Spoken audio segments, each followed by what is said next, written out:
Okay ဟုတ်ကဲ့ပါခင်ဗျာနော်မင်္ဂလာပါဝိုင်းခုပြောကြတဲ့မှာကြည့်ရှုနေကြတဲ့မိသားစုများနော်မိတ်ဆွေများအားလုံးမင်္ဂလာပါခင်ဗျာဟုတ်ကဲ့ပါကျွန်တော်ဒီနေ့မှာဆိုရင်ဇီကွက်ပလာအကြောင်းကိုအသေးစိတ်မျှဝေပေးမှာဖြစ်ပါတယ်ခင်ဗျာနော်ခုနကနော်ကုမ္ပဏီအကြောင်းတွေနော်ပစ္စည်းအကြောင်းတွေလာပြီးတော့မျှဝေပေးသွားတဲ့လီဒါကြီးတွေဆိုရင်ဘယ်လိုတယ်မိတ်ဆွေတို့နော်အရန်ထဲမှာမတော်ဘူးလားအိုဟိုအရန်ထဲမှာတော်တယ်ခင်ဗျာနော်โอเคနော်ဒီနေ့မှာဆိုရင်အရန်ထဲမှာအရေးကြီးတဲ့ဈေးကွက်ပလာအကြောင်းကိုကျွန်တော်အသေးစိတ်လေးတွေကိုမျှဝေပေးမှာဖြစ်ပါတယ်ကျွန်တော်မမျှဝေပေးခင်လေးမှာနော်ကျွန်တော်ရဲ့နာမည်လေးနဲ့ကျွန်တော်ရဲ့အပလန်နာမည်လေးကိုကျွန်တော်မစ်ဆက်ပေးချင်ပါတယ်ခင်ဗျ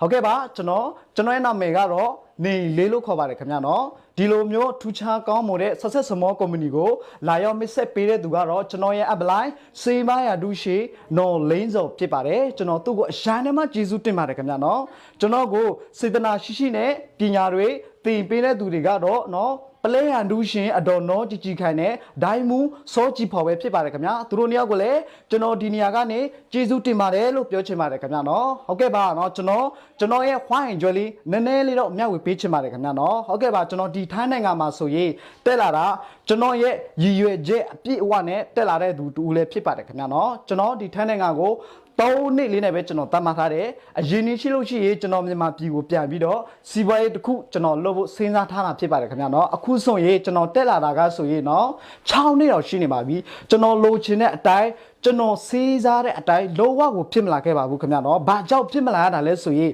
အခုဆိုရင်ကျွန်တော်နေလာတာကနော်6နှစ်တော့ရှိနေပါပြီခင်ဗျာနော်အဲ့ဒါကြောင့်မို့ကျွန်တော်ကပြန်ပြီးတော့တွေးကြည့်တာပေါ့နော်ဟေးငါဒီတိုင်းပဲနေတော့မလားဟောငါဒီတိုင်းပဲနေတော့မယ်ဆိုရင်တော့မြန်မာပြည်ကိုကျွန်တော်ဘယ်တော့ပြနိုင်မှာလဲเนาะကိုပြပြီးတော့တွေးကြည့်လိုက်တဲ့အချိန်မှာเนาะကိုလုံနေတဲ့အလုပ်ကလည်းကိုပဲစီးပွားရေးလည်းမဟုတ်ဘူးเนาะနေစားလက်ခစားလုံနေတဲ့အလုပ်ဖြစ်တဲ့အတွက်ကြောင့်ဒါကြောင့်မို့မပြန်နိုင်ရတာဖြစ်ပါတယ်ခင်ဗျာเนาะအဲကြောင့်မို့အခွင့်အလားအသေးတကူကျွန်တော်ရှာနေတဲ့အချိန်မှာเนาะအရန်နဲ့မှကောင်းတဲ့ science small လို့ခေါ်တဲ့နာဝ market စီးပွားရေးနဲ့ကျွန်တော်တွေ့ခဲ့ပါတယ်ဟုတ်တယ်เนาะကျွန်တော်ဘဝတစ်ခုလုံးကိုပြောင်းလဲသွားနိုင်တဲ့เนาะအခွင့်အရေးပဲဖြစ်ပါတယ်ခင်ဗျာเนาะအဲ့ဒီအချိန်မှာเนาะကျွန်တော်ဆိုရင်เนาะဒီဆက်ဆက်စမွားရဲ့ company မှာ100%ယုံကြည်ပြီးတော့အခု100%စ조사နေတဲ့သူတူလည်းဖြစ်ပါတယ်ခင်ဗျာเนาะဟုတ်ကဲ့ပါเนาะ Wire Crew Project ထဲမှာကြီးစုနေကြတဲ့เนาะမိတ်ဆွေများအားလုံးမင်္ဂလာပါခင်ဗျာเนาะဒီနေ့မှာဆိုရင်เนาะကုမ္ပဏီရဲ့เนาะဈေးကွက်ပလာအကြောင်းကိုအသေးစိတ်လေးတွေကိုကျွန်တော်မျှဝေပေးမှာဖြစ်ပါတယ်ခင်ဗျာเนาะတေးချလေးအာယူစုဆက်ပြီးတော့เนาะနားထော်ပြီးတော့ကြည့်ရှုပေးကြပါလို့ကျွန်တော်အနေနဲ့တိုက်တွန်းချင်ပါတယ်ခင်ဗျာเนาะဟုတ်ကဲ့ပါကျွန်တော်တို့เนาะဒီဆက်ဆက်စမောရဲ့ကုမ္ပဏီကဆိုရင်เนาะစတင်ရမယ့်အချက်မှာเนาะ3ချက်လေးနဲ့ကျွန်တော်တို့စတင်ရမှာဖြစ်ပါတယ်ခင်ဗျာเนาะနံပါတ်1အချက်မှာဆိုရင်เนาะကျွန်တော်တို့အသင်းဝေရမှာဖြစ်ပါတယ်ခင်ဗျာเนาะအသင်းဝေကြီး300ဘာနဲ့ကျွန်တော်တို့အသေးဝေရမှာဖြစ်ပါတယ်เนาะပြီးလို့ရှိရင်เนาะကျွန်တော်တို့တွေကเนาะဒီထိုင်းနိုင်ငံမှာပဲအသေးဝေလို့အသေးဝေထားတာလားเนาะမဟုတ်ပါဘူးเนาะကျွန်တော်တို့เนาะနိုင်ငံပေါင်း9နိုင်ငံနဲ့เนาะကုမ္ပဏီ30နဲ့5ရုံးနဲ့ကျွန်တော်တို့အသိငွေထားတာဖြစ်ပါတယ်ခင်ဗျာเนาะပြီးလို့ရှိရင်เนาะကျွန်တော်တို့တွေကဘာတွေများပြရမလဲဆိုရင်เนาะအသက်အမကကြီးဘာတသိန်းနဲ့ကျွန်တော်တို့ပြန်လည်ပြီးတော့ရရှိထားတာဖြစ်ပါတယ်ခင်ဗျာเนาะဒါတော့မကသေးပါဘူးခင်ဗျာเนาะ website နာဘတစုံနဲ့ကျွန်တော်တို့ပြန်လည်ပြီးတော့ရရှိထားအောင်မှာဖြစ်ပါတယ်เนาะကျွန်တော်တို့เนาะ internet line ပြီးတဲ့နေရာမှာinternet line ပြီးတဲ့နေရာမှာဆိုရင်เนาะကျွန်တော်တို့เนาะ PB အမတွေကိုကျွန်တော်တို့ကြည့်ရှုလို့ရပါတယ်ခင်ဗျာเนาะပြီးလို့ရှိရင်เนาะဈေးနှုန်းချုံတာစွာနဲ့ဝယ်ယူသုံးဆွဲလို့ရပါပြီခင်ဗျเนาะโอเคเนาะဒါကတော့စတင်ရမယ့်နံပါတ်1အချက်ဖြစ်ပါတယ်စတင်ရမယ့်နံပါတ်2အချက်မှာဆိုရင်เนาะကျွန်တော်တို့စီးပွားရေးအရွယ်အစားနှမျိုးနှစားကိုကျွန်တော်တို့ရွေးချယ်ရမှာဖြစ်ပါတယ်ခင်ဗျာเนาะနံပါတ်1စီးပွားရေးကတော့เนาะစူပါဘယ်ဇာလို့ခေါ်တဲ့เนาะခုနှစ်စူပါဘယ်ဇာလို့ခေါ်တဲ့950 BB ကြာသိမွေเนาะ$3ပတ်ဝန်းကျင်လေးရှိပါတယ်ခင်ဗျာเนาะကြာသိမွေ$3ပတ်ဝန်းကျင်လေးရှိပါတယ်โอเคเนาะနံပါတ်2ဝင်နံပါတ်2စီးပွားရေးကတော့ executive လို့ခေါ်တဲ့เนาะအမ$3 BB ရှိပြီးတော့เนาะကြာသိမွေ$1,200ပတ်ဝန်းကျင်လေးရှိပါတယ်ခင်ဗျာเนาะဒီစီးပွားရေးအရွယ်စားနှမျိုးနှစားကားဆိုရင်เนาะကျွန်တော်တို့တွေကเนาะအခုပဲဝေเนาะအခုပဲရွေးချယ်ခဲ့တာလားเนาะမဟုတ်ပါဘူးကုမ္ပဏီကအရန်ထဲမှာစိတ်ထမ်းဖြူစေတဲ့အတွက်ကြောင့်ကျွန်တော်တို့တွေကိုရက်60အချိန်အထိပေးထားပါတယ်ခင်ဗျာเนาะအရန်ထဲမှာကောင်းတဲ့အခွင့်အလားပဲဖြစ်ပါတယ်ခင်ဗျာเนาะโอเคเนาะကျွန်တော်တို့ဒီစီးပွားရေးနှမျိုးနှစားကားဆိုရင်เนาะကျွန်တော်တို့တစ်သက်အလုံးမှာတစ်ခါပဲရေးနေရတဲ့စီးပွားရေးပဲဖြစ်ပါတယ်ခင်ဗျာเนาะဒါကတော့စတင်ရမယ်နံပါတ်1အချက်ဖြစ်ပါတယ်ခင်ဗျာโอเคပါစတင်ရမယ်နံပါတ်3အချက်မှာဆိုရင်เนาะကျွန်တော်တို့ ကျွန်တော်တို့တစ်လကိုနော်ကျွန်တော်တစ်လကိုနေရာနဲ့90ပြီးပြီးကြာသိမွေ1000ပတ်ဝန်းကျင်လေးကိုပြန်လဲပြီးတော့ဝယ်ယူသုံးဆွဲရမှာဖြစ်ပါတယ်ခင်ဗျာနော်โอเคပါနော်ကျွန်တော်တို့ဝယ်သုံးနေကြနော်ဒီဆက်ရဇစ်ဇက်တွေမှာကျွန်တော်တို့မဝယ်တော့ဘူးဒီဆက်ဆက်စမွဲကုမ္ပဏီကိုကျွန်တော်တို့ပြန်လဲပြီးတော့ပြောင်းဝယ်သုံးမယ်ဆိုရင်เนาะကျွန်တော်တို့အကျိုးခါစားခွင့်เนาะ6အပေါင်း1နိုင်ငံခြားအလဲ key free เนาะကျွန်တော်တို့ရရှိမှာဖြစ်ပါတယ်ခင်ဗျာเนาะမကောက်လားမိတ်ဆွေတို့เนาะအရင်နဲ့မှကောင်းတာပေါ့เนาะဟုတ်ကဲ့ပါเนาะပြီးလို့ရှိရင်เนาะခုနကကျွန်တော်ပြောတဲ့เนาะ6เนาะ6ကဆိုရင်ဝင်ငွေ6လားဖြစ်ပါတယ်เนาะ1ကဆိုရင်နိုင်ငံခြားအလဲ key free ဖြစ်ပါတယ်ခင်ဗျာเนาะโอเคเนาะပထမနံပါတ်1เนาะနံပါတ်1ဝင်ငွေကတော့နံပါတ်1ဝင်ငွေကတော့เนาะလက်လီအများလို့ခေါ်ပါတယ်ခင်ဗျာเนาะလက်လီအများမှာဆိုရင်เนาะကုမ္ပဏီကကျွန်တော်တို့တွေကို30ရာခိုင်နှုန်းကနေ50ရာခိုင်နှုန်းပေးထားပါတယ်ခင်ဗျာเนาะโอเคအရန်နဲ့ကောင်းတယ်เนาะโอเคနော်ဥပမာကျွန်တော်တို့ဒီဆက်ဆက်စမွဲကုမ္ပဏီမှာအရန်နဲ့မှเนาะကောက်တဲ့เนาะအသားဖြူစေးမောခွာလစ်ရှိပါတယ်ခင်ဗျာเนาะဒီမောခွာလစ်တပူးကိုเนาะကျွန်တော်တို့တွေကเนาะဝယ်စင်းနဲ့ဆိုရင်ကျွန်တော်တို့ကအသိဝယ်စင်းနဲ့ဆိုရင်เนาะ1000နဲ့90ဘတ်ကြာရှိမှာဖြစ်ပါတယ်เนาะကျွန်တော်တို့เนาะရောင်းစည်းဆိုရင်เนาะရောင်းစည်းဆိုရင်1500နဲ့ကျွန်တော်တို့ရောင်းရမှာဖြစ်ပါတယ်เนาะ1500နဲ့ရောင်းရမှာဖြစ်ပါတယ်เนาะကျွန်တော်တို့အမြဝင်ဝင်เนาะတပူတော့เนาะကျွန်တော်တို့ရောင်းရမယ်ဆိုရင်အမြဝင်ဝင်ကတော့410ဘတ်အမြရရှိမှာဖြစ်ပါတယ်ခင်ဗျာเนาะဘယ်လိုလဲမရှိတို့မကောင်းဘူးလားအရန်ထဲမှာကောင်းတာပေါ့เนาะပစ္စည်းတိုင်းမှာဆိုရင်เนาะအမပီပီရှိတာဖြစ်တဲ့အတွက်ကြောင့်เนาะကျွန်တော်တို့10ဘူးတော့ရောင်းရမယ်ဆိုရင်เนาะအမြဝင်ဝင်ကတော့4000နဲ့100ဘတ်အမြရရှိမှာဖြစ်ပါတယ်အမပီပီကတော့2000နဲ့4000နဲ့2000နဲ့4050 pp ရရှိမှာဖြစ်ပါတယ်ဘယ်လိုလဲမရွှေတို့เนาะနော်2000ဟုတ်လား sorry နော် okay 2000 4000နဲ့50 pp ရှိပါတယ်ခင်ဗျာเนาะမကောင်းလားမရွှေတို့အိုးရန်ထဲမှာကောင်းတာပေါ့เนาะ okay เนาะဒါကတော့เนาะဒီဆက်ဆက်စမွဲကုမ္ပဏီမှာဒီเนาะအသားဖြူစေးမောခေါ်လက်ကြီးတပူပဲရှိတာလားမိတ်ဆွေတို့เนาะမဟုတ်ပါဘူးပစ္စည်းတွေအများကြီးရှိပါတယ်เนาะမိတ်ဆွေတို့ကြိုက်တယ်လို့မျိုးရောင်းလို့ရပါတယ်เนาะကုမ္ပဏီကမိတ်ဆွေတို့ကို free ရောက်ခွင့်ပေးပါတယ်ခင်ဗျာเนาะ okay เนาะဒါကတော့ဈေးရောင်းတာဝါသနာပါတဲ့မိတ်ဆွေတွေအတွက်ကျွန်တော်ပြောရတာဖြစ်ပါတယ်ခင်ဗျာเนาะဈေးရောင်းတာဝါသနာမပါတဲ့မိတ်ဆွေတွေအတွက်เนาะဘာမှမပူပါတယ်เนาะဝင်ဝင်เนาะထားဝင်ဝင်တွေအများကြီးရှိပါသေးတယ်เนาะ okay เนาะနံပါတ်1နံပါတ်2ဝင်ဝင်เนาะနံပါတ်2ဝင်ဝင်ကတော့မစ်ဆက်စုချင်းလို့ခေါ်ပါတယ်ခင်ဗျာเนาะမစ်ဆက်စုချင်းမှာဆိုရင်เนาะကျွန်တော်တို့ဘယ်လိုမျိုးမစ်ဆက်ရမလဲဆိုရင်เนาะဒီဆက်ဆက်စမွဲကုမ္ပဏီမှာကျွန်တော်တို့ကိုယ်တယ်သွားပြီးတော့လေ့လာတယ်เนาะသွားပြီးတော့လေ့လာတဲ့အချိန်မှာเนาะအရင်ထဲမှာကောင်းတဲ့အခွင့်အလမ်းဖြစ်တဲ့အတွက်ကြောင့်ကျွန်တော်တို့စီးပွားရေးအကြီးစားနဲ့ကျွန်တော်တို့ဝေရလုပ်ကြိုင်မယ်เนาะဝေရလုပ်ကြိုင်ခဲ့မယ်ပြီးလို့ရှိရင်ဒီလိုမျိုးကောင်းတဲ့အခွင့်အလမ်းဖြစ်တဲ့အတွက်ကြောင့်ကျွန်တော်တို့တယောက်တည်းပဲเนาะကျွန်တော်တို့တယောက်တည်းပဲလုံးတော့မလားเนาะကျွန်တော်တို့အရန်ထဲမှာချီရတဲ့တငယ်ကြီးတွေကိုကျွန်တော်တို့သွားပြီးတော့မမျှဝေပေးတော့ဘူးလားသေးကြတဲ့သွားပြီးတော့မျှဝေပေးမှာဖြစ်ပါတယ်เนาะကျွန်တော်တို့ရဲ့တငယ်ကြီးเนาะကိုဝါကိုကျွန်တော်တို့သွားပြီးတော့မစ်စစ်မယ်เนาะသွားပြီးတော့မျှဝေပေးမယ်ကိုဝါကလည်းပဲเนาะ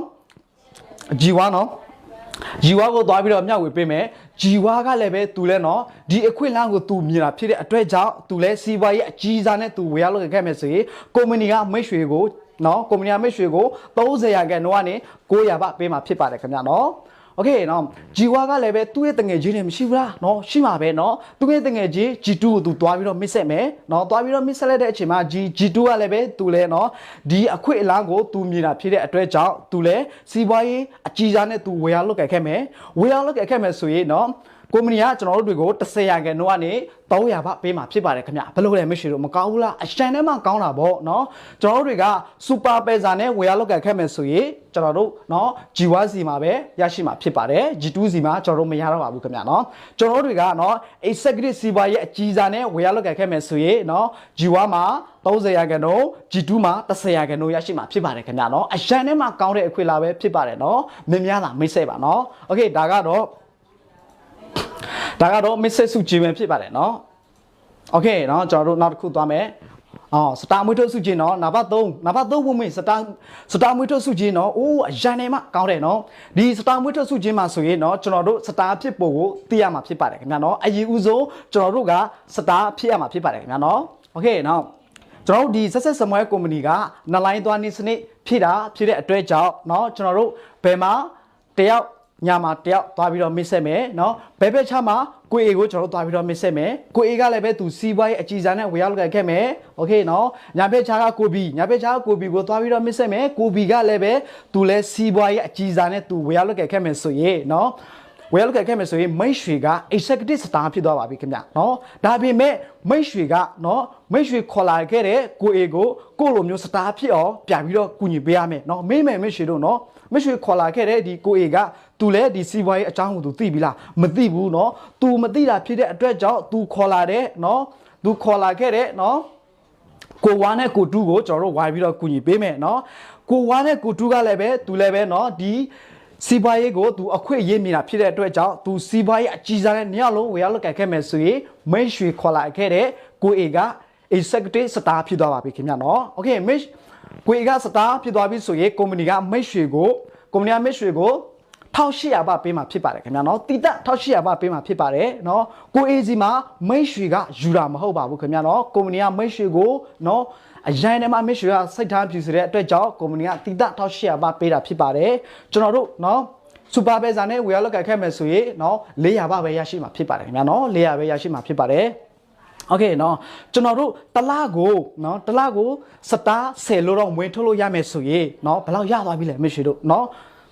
18000မရဘူးလားနော်18000နဲ့ရပါပြီခင်ဗျာနော်စတားအကက်အသမရှိမွေးရှိတို့မွေးထုတ်လို့ရပါတယ်ခင်ဗျာနော်မြင်များတာမွေးထုတ်နော်ကျွန်တော်တို့နော်အပြင်မှာကလေးမွေးအပြင်မှာကလေးမွေးမြများမွေးစီရဲမယ်ဒီဆက်ဆက်စမွဲကုမ္ပဏီမှာကျွန်တော်တို့စတားမြများမွေးထုတ်မယ်ဆိုရင်ကျွန်တော်တို့မြများချားတာမှာဖြစ်ပါတယ်ခင်ဗျာနော်โอเคဒါကတော့ကျွန်တော်ဒါတော့စတားမွေးထုတ်စုကြည်ပဲဖြစ်ပါတယ်ခင်ဗျာနော်ဟေးโอเคเนาะနာဘလေးအချက်เนาะနာဘလေးအချက်မှာဆိုရင်ကျွန်တော်အရန်ထဲမှာကြိုက်တဲ့အချက်ပဲဖြစ်ပါတယ်เนาะမိတ်ရွှေတို့เนาะဒီအချက်မှာအရန်ထဲမှာအရေးကြီးတဲ့အချက်လည်းပဲဖြစ်ပါတယ်ခုနကเนาะ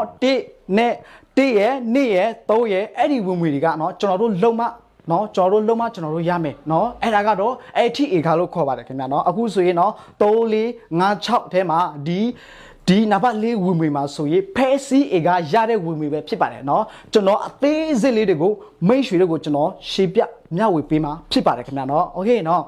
ကျွန်တော်တို့ဒီဆက်ဆက်စမွဲကုမ္ပဏီကဆိုရင်เนาะကျွန်တော်ဒီဆက်ဆက်စမွဲကုမ္ပဏီကဆိုရင်အားနေတဲ့ဘက်ချနဲ့အားများတဲ့ဘက်ချလို့ခေါ်ပါတယ်ခင်ဗျာเนาะโอเคเนาะဘယ်ဘက်ချနဲ့ညာဘက်ချလို့ခေါ်ပါတယ်เนาะအားနေတဲ့ဘက်ချမှာကျွန်တော်တို့ကိုအေကိုသွားပြီးတော့မစ်ဆက်မယ်ကိုအေကလည်းပဲသူလဲနော်သူရဲ့တငယ်ကြီးတွေကိုသူပြပြီးတော့မစ်ဆက်မယ်နော်သူရဲ့တငယ်ကြီးတွေကလည်းဒီမှာနော်ထပ်စစ်လူတွေကိုသွားပြီးတော့မစ်ဆက်တယ်သွားပြီးတော့မစ်ဆက်လိုက်တဲ့အချိန်မှာနော်သွားပြီးတော့မစ်ဆက်လိုက်တဲ့အချိန်မှာနော်လူတွေကလည်းများလာနော်ဘသူခေါ်မှခေါ်လဲနော်ကျွန်တော်တို့လည်းမသိဘူးနော်အဲ့ဒီလူတွေကလည်းအများကြီးများလာတယ်ဒါပေမဲ့ကျွန်တော်တို့ကမသိဘူးကျွန်တော်တို့ရဲ့နောက်ဝထဲမှာရှိတာဖြစ်တဲ့အတွက်ကြောင့်သူတို့တွေကဘာတွေလုပ်နေတာလဲပစ္စည်းတွေဝယ်နေတာလားနော်ဘာတွေလုပ်နေကြနေတာလဲနော်ကျွန်တော်တို့လည်းမသိဘူးဒီအမ PP တွေကကျွန်တော်တို့ကျိုးခါစားခွင့်ရရှိမှာဖြစ်ပါတယ်ခင်ဗျာနော်โอเคအများတဲ့ဘက်ချမှာကိုဘီနော်အများတဲ့ဘက်ချမှာကိုဘီလည်းပဲနော်သွားပြီးတော့မစ်ဆက်မယ်ကိုဘီကလည်းပဲသူလည်းနော်သူ့ရဲ့တငယ်ကြီးတွေမရှိဘူးလားရှိမှာပဲနော်သူ့ရဲ့တငယ်ကြီးတွေသူကထပ်စစ်နော်သွားပြီးတော့မစ်ဆက်တယ်သူ့ရဲ့တငယ်ကြီးတွေကဒီမှာအစစ်တွေသူတို့ကမစ်ဆက်တယ်နော်လူတွေကလည်းများလာတယ်နော်ဒါပေမဲ့နော်ဘသူခေါ်မှခေါ်လဲကျွန်တော်တို့မသိဘူးနော်လူတွေကများလာဖြစ်တဲ့အတွက်ကြောင့်သူတို့လူတွေကလည်းနော်ပစ္စည်းရောင်းတာသူလည်းရှိတယ်နော်ဈေးဝယ်တာသူလည်းရှိတယ်အများကြီးပဲနော်အဲ့ဒီမှာသူတို့ရဲ့အမ PP တွေကိုကျွန်တော်တို့အကောလို့အကျိုးခါစားခွင့်ရရှိမှာဖြစ်တယ်เนาะအကောလို့အကျိုးခါစားခွင့်ရရှိမှာဖြစ်ပါတယ်ခင်ဗျာเนาะဘာဖြစ်လို့ရရှိရတာလဲဆိုရင်เนาะကျွန်တော်တို့နောက်ဝက်ထဲမှာရှိတာဖြစ်တဲ့အတွက်ကြောင့်เนาะโอเคเนาะအားနေတဲ့ဘက်ချမှာ1500 PP เนาะအားများတဲ့ဘက်ချမှာ2250 PP တစ်ကြိမ်เนาะတက်ခဲ့မယ်ဆိုရင်ကုမ္ပဏီကကျွန်တော်တို့တွေကိုပြန်ပြီးတော့ကြည့်မယ်เนาะကျွန်တော်တို့တွေကစူပါပဲဇာနဲ့ဝေရောက်လုပ်ခဲ့မယ်ဆိုရင်เนาะကုမ္ပဏီကကျွန်တော်တို့တွေကို600ဘာပေးမှာဖြစ်ပါတယ်เนาะကျွန်တော်တို့တွေကစီးပွားရေးအကြီးစားနဲ့ဝေရောက်လုပ်ခဲ့မယ်ဆိုရင် executive နဲ့ဝေရောက်လုပ်ခဲ့မယ်ဆိုရင်ကုမ္ပဏီကကျွန်တော်တို့တွေကို920ဘာနော်920ပေးမှာဖြစ်ပါတယ်ခင်ဗျာနော်ကျွန်တော်တို့နော်တစ်ကြိမ်ပဲတက်လို့ရတာလားမရှိလို့ no မဟုတ်ပါဘူးနော်10ကြိမ်ပဲဖြစ်နော်အကြိမ်100ပဲဖြစ်နော်ကုမ္ပဏီကမိတ်ရွှေကို1600အကြိမ်ထိပေးပါတယ်ခင်ဗျာနော်အမြင့်ဆုံးအကြိမ်1600အကြိမ်ထိပေးပါတယ်နော်မိတ်ရွှေတို့အရန်ထဲမှာကောင်းတဲ့အခွေလာပဲဖြစ်ပါတယ်နော်မိတ်ရွှေကစူပါပဲဇာနဲ့ဝေရောက်လောက်ခဲ့မယ်ဆိုရင်နော်1600အမြောက်600ဘ လောက်ရသွားပြီလေမိတ်ဆွေတို့နော်ကိုသေးနဲ့6,000ဘတ်ရရှိမှာဖြစ်ပါတယ်နော်ကျွန်တော်တို့ကနော်မိတ်ဆွေက executive စီးပွားရေးအကြီးစားနဲ့ဝယ်ရလုပ်ခဲ့မယ်ဆိုရင်1600အမြောက်900နဲ့20နော်17သိန်း52,000ဘတ်ရရှိမှာဖြစ်ပါတယ်ခင်ဗျာဘယ်လိုလဲမိတ်ဆွေတို့မကောက်ဘူးလားအရန်ထဲမှာကောင်းတဲ့အခွေလာပဲပေါ့နော်မိတ်ဆွေတို့တက်လို့လက်ရှာနေတဲ့အခွေလာကနော်ဟောဒီမှာပဲရှိပါတယ်ခင်ဗျာနော်โอเคနော်ကျွန်တော်တို့တွေကနော်3နှစ်မှ5နှစ်ပဲကျွန်တော်တို့လုပ်မယ်နော်โอเคနော် sorry နော်โอเคကျွန်တော်တို့တွေကနော်ဒါပေမဲ့မမေ့ရမှာကတော့နော်လာစီမမေ့ရမှာကတော့250နော်အမ250 pp လေးကိုကျွန်တော်တို့လောဝကိုမေ့လို့ရမှာဘူးနော်အမ250 pp ကြာသိမ့်ငွေ1000ပတ်ဝန်းကျင်လေးကိုမိတ်ရွှေတို့လောဝကိုမေ့လို့မရပါဘူးခင်ဗျာနော်တကယ်လို့များမိတ်ရွှေတို့ကမိတ်သွားခဲ့မယ်ဆိုရင်နော်ရမဲ့သေကနာတာကနာတွေကိုမရတော့ပါဘူးခင်ဗျာနော်โอเคနော်မိတ်ရွှေတို့စဉ်းစားကြည့်ပါအဲ့ဒီမှာနော်အာနေတဲ့ဘက်ချမှာဟိုးအောက်ဆုံးမှာဟိုးအောက်နော်ဘက်ဆုံးမှာအရန်ထဲမှာစူးစမ်းနေတဲ့လီဒါကြီးနော်လီဒါကြီးစောကြီးပေါ့နော်ဒိုင်မူတယောက်လိုမျိုးမိတ်ဆွေတို့မတွေ့ဘူးလားတေးကြတဲ့မိတ်ဆွေတို့တွေ့မှတေးကြတဲ့နော်လီဒါကြီးစောကြီးပေါ်ကဆိုရင်ပြီးခဲ့တဲ့လမှာဆိုရင်သူ့ရဲ့အမပီပီကဆိုရင်နော်သူ့ရဲ့အမပီပီကဆိုရင်နှစ်သားနဲ့၄သိန်းပီပီရှိပါတယ်ခင်ဗျာနော်ဒါပေမဲ့ဒီလီဒါကြီးစောကြီးပေါ်ကဘယ်သူခေါ်တာလဲနော်ကျွန်တော်တို့လည်းမသိဘူးနော်ကျွန်တော်တို့လည်းမသိဘူးလီဒါကြီးရဲ့အမပီပီတွေကိုကျွန်တော်တို့အကုန်လုံးခါစားခွင့်ရရှိမှာဖြစ်ပါတယ်နော်အားများတဲ့ဘက်ချမှာလီဒါကြီး blue diamond အကုန်မင်းကြော်တယောက်လိုမျိုးမတွေ့ဘူးလားဟိုးနောက်ပေးဆိုမှာဟိုးအောက်ဆုံးမှာနော်အရန်ထဲမှာကျူးစားနေတဲ့နော်လီဒါကြီး blue diamond ကိုမင်းကြော်တယောက်လိုမျိုးမိတ်ရွှေတို့မတွေ့ဘူးလားတေးကြတဲ့နော်မိတ်ရွှေတို့တွေ့မှတေးကြပါတယ်ခင်ဗျာနော်လီဒါကြီး blue diamond ကိုမင်းကြော်ကဆိုရင်ပြီးခဲ့တဲ့လမှာသူ့ရဲ့အမပီပီကဆိုရင်နော်3သားနဲ့6သိန်း pp ရှိပါတယ်ခင်ဗျာနော်ဒါပေမဲ့ဘယ်သူခေါ်တာလဲနော်ကိုမင်းကျော်ဦးနော်ကျွန်တော်တို့မသိဘူးကျွန်တော်တို့မသိဘူးဒါပေမဲ့ကျွန်တော်တို့နောက်ဝက်ထဲမှာရှိတာဖြစ်တဲ့အတွက်ကြောင့်ကိုမင်းကျော်ဦးရဲ့ pp အမားတွေကိုကျွန်တော်တို့အကျိုးခါစားခွင့်ရရှိမှာဖြစ်ပါတယ်ခင်ဗျာနော်မိတ်ဆွေတို့စဉ်းစားကြည့်ပါ3နှစ်မှ5နှစ်ပဲကျွန်တော်တို့လုပ်မယ်မရစရာအကြောင်းမရှိပါဘူးခင်ဗျာနော်ပြီးလို့ရှိရင်ကျွန်တော်တို့နော်နားလို့ရပြီအမွေနေ့လည်းလက်စိတ်ကပေးလို့ရပါပြီခင်ဗျာနော်โอเคဒါကတော့နော်နာဘလေးဝင်ဝင်နော်နာဘလေးအသေးဖက်စုခြင်းပဲဖြစ်ပါတယ်ခင်ဗျာနော်โอเคဒါဆိုရင်ကျွန်တော်တို့နာဘ9နော်နာဘ9ဝင်ဝင်ကိုကျွန်တော်တို့သွားမယ်နော်ပြန်သွားမယ်နာဘ9ဝင်ဝင်ကတော့ခေါင်းဆောင်စုခြင်းပဲဖြစ်ပါတယ်နော်ခေါင်းဆောင်စုခြင်းပဲဖြစ်ပါတယ်ဒီခေါင်းဆောင်စုခြင်းမှာဆိုရင်နော်အရင်ဦးဆုံးကျွန်တော်တို့တွေကခေါင်းဆောင်ဖြစ်ရမှာဖြစ်ပါတယ်ခင်ဗျာနော်โอเคမိမိကခေါ်လာခဲ့တဲ့နော်ဂျီဝါကိုခေါင်းဆောင်ဖြစ်အောင်လုပ်မယ်နော်ကိုလိုမျိုးခေါင်းဆောင်ဖြစ်အောင်လုပ်မယ်နော်ဂျီဝါကလည်းပဲနော်သူကခေါင်းဆောင်ဖြစ်သွားပြီဥမာနော်သူခေါင်းဆောင်ဖြစ်သွားပြီဆိုရင်သူတလားကိုဘာတသိဘရရှိခဲ့မယ်ဆိုရင်နော်ဒါထိုင်ဘမွေနော်တသိဘရရှိခဲ့မယ်ဆိုရင်နော်ကုမ္ပဏီကကျွန်တော်တို့တွေကို20ရာခိုင်နှုန်းကနေနော်1000ဘပေးမှာဖြစ်ပါတယ်ခင်ဗျာနော်ဂျီဝါကလည်းပဲเนาะပြပြီးတော့ခေါ်ရမယ် G2 เนาะ G2 ကိုပြပြီးတော့ခေါ်မယ် G2 ကလည်းပဲเนาะ G2 ကိုကျွန်တော်တို့ဝိုင်းပြီးတော့ကူကြည့်မယ်เนาะခေါင်းဆောင်ဖြစ်အောင်လုပ်မယ်เนาะ G2 ကလည်းပဲသူလည်းခေါင်းဆောင်ဖြစ်သွားပြီးသူတစ်လားကိုဘတ်အသိရခဲ့မယ်ဆိုရင်เนาะကုမ္ပဏီကမိတ်ရွှေကိုเนาะ20ရာခိုင်နှုန်းကနေ2000ဘတ်ပေးမှာဖြစ်ပါတယ်เนาะ G2 ကလည်းပဲပြပြီးတော့ခေါ်မယ် G3 เนาะ G3 ကလည်းပဲနော်ကျွန်တော်ဝိုင်းပြီးတော့ကူညီပေးမယ်ရှင်းပြပေးမယ်ခေါင်းဆောင်ဖြစ်အောင်လုပ်မယ်နော် G3 ကလည်းပဲသူလည်းခေါင်းဆောင်ဖြစ်သွားပြီနော်သူခေါင်းဆောင်ဖြစ်သွားပြီဆိုရင်သူတလားကိုနော်သူတလားကိုဘတ်တသိရရှိခဲ့မယ်ဆိုရင်ကုမ္ပဏီကကျွန်တော်တို့ကိုပြပြီးတော့ကြည့်မယ်နော်ပြပြီးတော့ကြည့်မယ်ကျွန်တော်တို့ကိုနော်10ရာခိုင်နှုန်းကနေ1000ဘတ်ပေးမှာဖြစ်ပါတယ်ခင်ဗျာနော်ဘယ်လိုလဲမရွှေတို့မကောင်းဘူးလားအရင်ထဲမှာကောင်းတာပေါ့နော်ကျွန်တော်တို့နော်နော်ကျွန်တော်တို့generation နော် generation 2မှာဆိုရင်20ရာခိုင်နှုန်း generation 3မှာဆိုရင်generation 1မှာဆိုရင်20ရာခိုင်နှုန်း generation 2မှာဆိုရင်20ရာခိုင်နှုန်း generation 3မှာဆိုရင်10ရာခိုင်နှုန်းရရှိမှာဖြစ်ပါတယ်ခင်ဗျနော်ဘယ်လိုလဲမရွှေတို့မကောင်းဘူးလားအရင်ထဲမှာကောင်းတာပေါ့နော်โอเคနော်ဒါဆိုရင်ကျွန်တော်တို့တွေကနော်โอเคနော်ကျွန်တော်တို့ဂိုပြုစုကြီးနော်ဂိုပြုစုကြီးမှာဆိုရင်တစ်ချိန်တစ်ခါမှပေးတဲ့အစုပဲဖြစ်ပါတယ်ခင်ဗျာနော်ဟိုးစီပေါ်မှာနော်တစ်ချိန်မှတစ်ခါပဲပေးတဲ့ဂိုပြုစုကြီးပဲဖြစ်ပါတယ်နော်ကျွန်တော်တို့နော်ဒိုင်မူဖြစ်တဲ့လမှာဆိုရင်နှစ်သိန်းဘအစုချင်းမြင်ပေးမှာဖြစ်ပါတယ်ဘလူးဒိုင်မူဖြစ်တဲ့လမှာဆိုရင်ဘလူးဒိုင်မူဖြစ်လာမှာဆိုရင်3သိန်းဘအစုချင်းမြင်ပေးမှာဖြစ်ပါတယ်ဘလက်ဒိုင်မူဖြစ်တဲ့လမှာဆိုရင်6သိန်းဘအစုချင်းမြင်ပေးမှာဖြစ်ပါတယ်ခေါင်ဒိုင်မူဖြစ်တဲ့လမှာဆိုရင်နော်12သိန်းဘအစုချင်းမြင်ပေးမှာဖြစ်ပါတယ်အေပရိုင်ယာဒိုင်မူဖြစ်တဲ့လမှာဆိုရင်နော်24သိန်းဘအစုချင်းမြင်ပေးမှာဖြစ်ပါတယ်ပရက်ရှိဒန်ဆာဒိုင်မူဖြစ်လာမှာဆိုရင်အသိန်း50ဘအစုချင်းမြင်ပေးမှာဖြစ်ပါတယ်နော်အမြင့်ဆုံးရိုင်ယာဒိုင်မူဖြစ်တဲ့လမှာဆိုရင်နော်ကုမ္ပဏီကမိတ်ရွှေကို သိန်း100ပါအစုချစ်မြစ်ပေးမှာဖြစ်ပါတယ်ခင်ဗျာနော်စုစုပေါင်းကိုပြုစုခြင်းကဆိုရင်နော်16သားနဲ့9သိန်းပါအရရှိမှာဖြစ်ပါတယ်ခင်ဗျာဘလို့လဲမိတ်ဆွေတို့ဒီဝင်ငွေတွေကမိတ်ဆွေတို့နော်စူးစမ်းပါမရစရာအကြောင်းကိုမရှိဘူးနော်โอเคနော်အရင်ထဲမှာကောက်တဲ့ကိုပြုစုခြင်းပဲဖြစ်ပါတယ်ခင်ဗျာနော်ဒါကတော့နော်နာဘ6ဝင်ငွေပဲဖြစ်ပါတယ်ခင်ဗျာနော်โอเคနော်ကျွန်တော်နာဘ6ဝင်ငွေပဲဖြစ်ပါတယ်နောက်ထနောက်ထတစ်ခုရှိပါသေးတယ်နော်နောက်ထအပိုတစ်ခုရှိပါသေးတယ်နော်โอเคနောက်ထအပိုတစ်ခုကတော့နိုင်ငံခြားအလဲခီ free ပဲဖြစ်ပါတယ်ခင်ဗျာနော်နိုင်ငံခြားအလဲခီ free မှာဆိုရင်နော်အရင်ထဲမှာကောင်းတယ်နော်မိတ်ဆွေတို့ချစ်လေးတွေနော်ရှိခဲ့မယ်ဆိုအခုကနေရှာထားလဲနော်ကျွန်တော်တို့နော်နိုင်ငံခြားအလဲခီ free မှာဆိုရင်နော်နိုင်ငံကြီးမှာဆိုရင်တစ်ကြိမ်နော်နိုင်ငံသိမ်းမှာဆိုရင်နှစ်ကြိမ်ကျွန်တော်တို့လိုက်ပါခွင့်ရရှိမှာဖြစ်ပါတယ်ခင်ဗျာနော်โอเคဒါဆိုရင်နော်မိတ်ဆွေနော် Wire Hole Project နဲ့မှာကြီးစုနေကြတဲ့မိတ်ဆွေများအားလုံးနော်ကျွန်တော်နဲ့အတူတူနော်နိုင်ငံခြားအလဲခီ free video file လေးကိုအတူတူကြီးစုကြမယ်နော်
โอเคနော်ဘလို့လဲနော်ဘလို့လဲနော် Wire Hole Project နဲ့မှာကြီးစုနေကြတဲ့မိတ်ဆွေတို့ဘလို့လဲနော်နိုင်ငံခြားအလဲ key free နော်မသွားကြည့်ဘူးလားအဟိုးကျွန်တော်ဆိုအရင်ထဲမှာသွားကြည့်တယ်နော်ဟောအခုကနေချစ်လေးတွေရှိခဲ့မယ်ဆိုရင်ခုကနေရှာထားပါစူးစမ်းကြပါနော်ဒီနိုင်ငံခြားအလဲ key free ကိုကျွန်တော်တို့အတူတူသွားကြမယ်နော်ဟုတ်ကဲ့ပါနော်โอเคနော်ဒီနေ့မှာဆိုရင်เนาะကျွန်တော်เนาะဈေးကွက်ပလာအကြောင်းဝင်ဝင်ကိုကျွန်တော်ဒီလောက်လေးနဲ့ပဲနေကုန်ချုပ်ပါတယ် Wire Hole Project ထဲမှာကြီးစုနေကြတဲ့เนาะမိတ်ဆွေများအားလုံးမင်္ဂလာပါလို့ကျွန်တော်အနေနဲ့ပြောချင်ပါတယ်ခင်ဗျ